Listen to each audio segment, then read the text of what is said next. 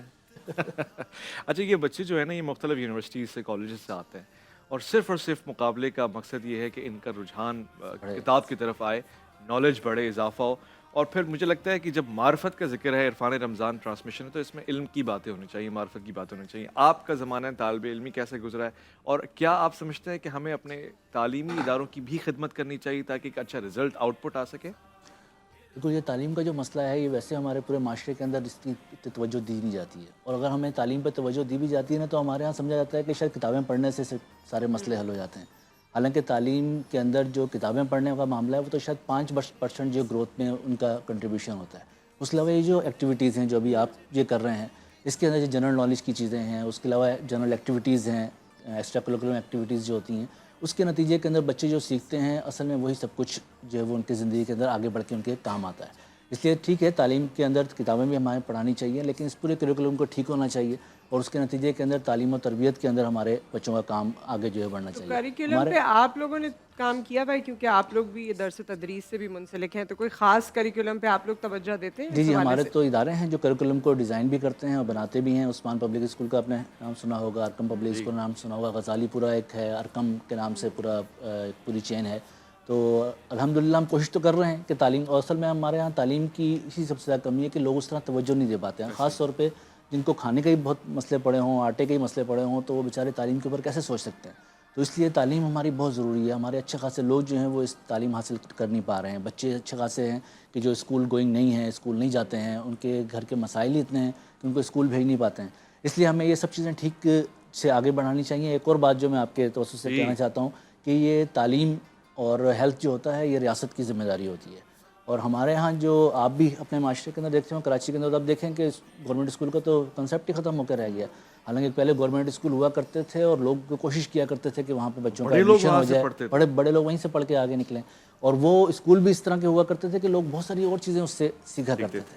لیکن اب تو ہم نے بس دڑبے بنا دیے ہیں اور اس کے اندر ہم چاہتے ہیں کہ بس جو تعلیم کی کتاب کے اندر لکھی ہوئی ہے اس کے دماغ کے اندر ڈال دی جائے اور وہ باقی ایکٹیویٹیز جو نہ کر سکیں. آج بھی پارلیمنٹ میں ایسے لوگ بیٹھے ہوئے ہیں جو بڑا بانگے دہل کہتے ہیں کہ ہم وہ ٹاٹ والے اسکول کے پڑھ رہے ہیں. اچھا, آپ نے دیکھا کانسٹیٹیوشن کے معاملے میں آج کل ویسی نیوز میں کانسٹیٹیوشن کو لے کر, جی کانسٹیٹیوشن ہرٹ نہیں ہو, پاکستان کی کانسٹیٹیوشن, تو پاکستان کی کانسٹیٹیوشن میں تو یہ سبجیکٹ ہے تعلیم کا اور صحت کا, اس پہ کوئی بات نہیں کرتا, مطلب وہ اس سے ہرٹ نہیں ہوتے. ہاں, وائلیشن جو ویسے ہو رہی ہے, مطلب کہ آپ کے دستور 73 کے اندر لکھا ہوا ہے کہ آپ 86 تک جو ہے وہ اپنا پورا کریکولم جو ہے اردو کے اندر شفٹ کر دیں گے, لیکن ہم ابھی تک نہیں کر سکے. 30-40 سال ہم آئین کی خلاف ورزی کر رہے ہیں نا. جب ہم نے اردو کے اندر نہیں شفٹ کیا اپنے کریکولم کو, ٹھیک ہے نا, تمام تعلیم کو, تو اس کا مطلب کہ ہم نے آئین کی خلاف ورزی کی ہے کہ جو 73 کے آئین کے اندر لکھا ہوا ہے کہ 86 کا ٹائم دیا تھا انہوں نے کہ آپ 1986 تک جو ہے اس کو کنورٹ کر دیں گے, وہ ہم نہیں کر سکے ابھی تک. اس لیے ہمارے بچوں کا ایک بہت بڑا جو صلاحیت ہے وہ پہلے انگلش سمجھنے میں لگتی ہے, اس کے بعد پھر وہ سبجیکٹ کو سمجھتے ہیں. اگر وہ اردو کے اندر ہو تو ان کی 100% جو ہے وہ صلاحیت جو ہے وہ سبجیکٹ کو سمجھنے میں لگے گی, تو وہ کہاں پر آگے جو ہے وہ پہنچ پائیں گے. اس لیے جن لوگوں نے بھی ترقی کی ہے انہوں نے اردو زبان کے اندر کی ہے. اب تو انجینئر صاحب آپ کو شاید افسوس ہی ہو یہ سن کے کہ اب تو اردو بولنے پہ بچے کے منہ پہ کالک ملتی جاتی ہے اور اس کو شرمندگی کا سامنا کرنا پڑتا ہے. اس وقت پاکستان میں سب سے زیادہ بولی جانے والی زبان ظاہر پنجابی ہے, مگر اردو جس کو قومی زبان کا تاج حاصل ہے, ہمیں بولتے ہوئے شرم آتی ہے. اردو میسج میں بھی ہم نہیں لکھتے, ہم رومن لکھتے ہیں, تو ہم اپنی زبان کے نہیں ہوئے تو ہم کس کے ہوں گے؟ صحیح بات ہے. نہیں, وہ تو ہماری تربیت ہی ایسی ہوئی نا, کیونکہ کچھ اسکول اب دیکھیے ہمارے یہاں تعلیمی معیار بھی ڈفرینٹ ہے. جب ہم بچے کو شروع سے کیمبرج سسٹم میں ڈالتے ہیں کیونکہ ہمیں لگتا ہے کہ وہ بہتر ہے, تو پھر بچے اردو سے دور ہو جاتے ہیں. یہ تو بڑا ڈیبیٹیبل ظاہر ہے یہ ٹاپک ہے. اور جب ماں باپ ہی خود یہ گھر میں اب تو انگریزی میں بات کرنے لگے, میاں بیوی آپس میں انگریزی میں بات کرتے ہیں, بچے سے انگریزی میں بات کرتے ہیں. اب تو موم ڈیڈ ہے نا وہ. ہاں, اور وہ بچوں سے انگریزی میں, مطلب میں تو سوچتی ہوں لطف ہی نہیں آتا اپنی زبان میں جب تک کوئی آڑے ٹیڑھے لفظ نہ بول دو بچوں کو. پروفیسر عنایت علی خان صاحب ہوا کرتے تھے, اللہ تعالیٰ ان کی مغفرت کرے, اور انہوں نے اردو پہ بہت کام کیا ہے. اور وہ جہاں بیٹھتے تھے اور اردو کی بہت ساری چیزیں ہماری وہ ٹھیک کروایا کرتے تھے کہ یہ والی چیز اردو، تو وہ پرانے لوگ بھی اس طرح ختم ہو گئے کہ اس طریقے سے اردو ہمارے پاس ہوتی. اردو کو صرف ہم یہ نہیں سمجھیں کہ صرف تعلیم کی زبان ہے، یہ زبان بھی ایسی ہے کہ جو ایک دوسرے سے رابطے کی بھی زبان ہے. مطلب پاکستان کے اندر اگر رابطے کی کوئی زبان ہے تو وہ اردو ہے، اور صرف پاکستان کے اندر نہیں بلکہ آپ کے سب کانٹیننٹ کے اندر بھی اردو کو بہت سمجھا بھی جاتا ہے اور لوگ اس کے ساتھ رابطے کے ایک ذریعہ بھی آپ کا بن جاتا ہے. اس لیے ہمارے ہاں 70 سالوں کے اندر ہم اردو کو ہی اپنے جو ہماری قومی زبان تھی اس کو ٹھیک نہیں کر سکے. باقی مسائل خیر اپنی جگہ پر. الخدمت فاؤنڈیشن نے بہرحال کوشش کی ہے کہ جو بھی تعلیم ہے بچوں کی وہ ان کی پوری ہونی چاہیے اور یتیم بچے بھی اس سے تعلیم حاصل کریں، اور جو تھر پار کر کے ایسے بچے ہیں کہ جو اسکول نہیں پہنچ سکتے ہیں، ہم نے ان کے گاؤں کے اندر جا کر کے جہاں پر نہ کوئی استاد جاتا ہے اور نہ وہ خود کبھی شہر کے اندر آئے ہیں، ہم نے وہاں پہ چونرا اسکول بنائے ہیں کہ وہاں پہ بچے جو ہے اپنی تعلیم کو آگے بڑھا سکیں. سنو، ایک راز فخر سے ہم یہ فاش کرتے ہیں، کبھی ہم منہ بھی دھوتے تھے مگر اب واش کرتے ہیں. اب ہر چیز بدل گئی ہے. لوٹ کر آئیں گے مختصر وفا عرفان رمضان میں، آپ کا انتظار ہے.